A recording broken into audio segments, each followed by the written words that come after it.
And by Allah's rahmah, by abstaining from these luxuries, it's not difficulty upon us, it is actually a measurement of advancement upon us, that we're now going through this self-cleansing, self-introspection to validate what is my value in this world. That when a child is taught, that is why children also should be taught at an early age to fast. Some parents think, oh, my child will starve if they fast. This is incorrect.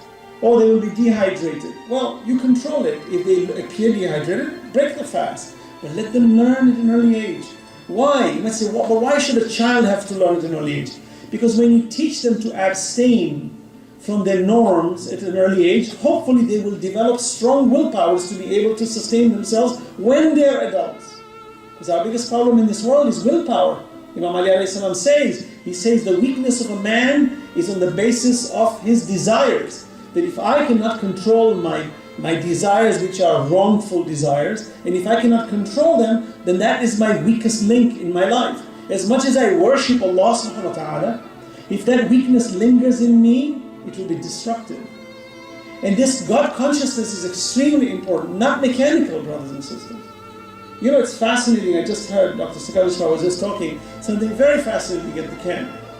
He said, Shimr Zal-Jawshan, the man who beheaded Imam Hussein alayhi salam, fought with Imam Ali alayhi salam in Siffin. He used to pray Salat al-Layl. He used to read Quran fluently. Was so pious outward. Shimr, the man that we know was one of the worst human beings in Karbala, was so pious appearing outwardly, was very prayerful, did not miss his prayer. And yet he committed that crime. What was the difference? There was probably no introspection, no clear analysis of oneself, and to validate one's own position, which then leads you to be adaptive to the environment.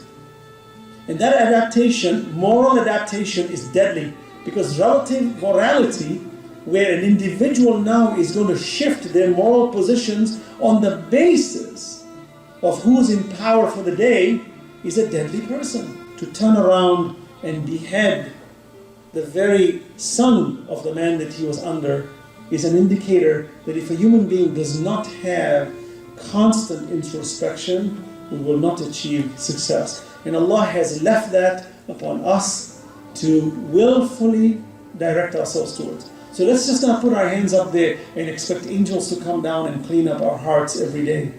That if I put my hands up and say, رَبَّنَا آتِنَا فِي الدُّنْيَا حَسَنَةً وَفِي الْآخِرَةِ حَسَنَةً, that suddenly an angel will come down, put his hand in my heart, take all the black spots out of me and just polish me, Autopilot, just because I put my hands up there? No. It doesn't work that way. It will never work that way. What works is constant struggle. Constant. And there is an elegant reality that I'm realizing more and more as I grow older. There's an elegant reality that Allah protects our free will.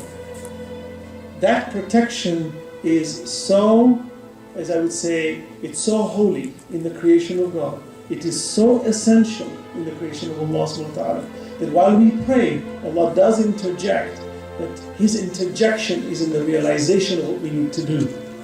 But we have to move towards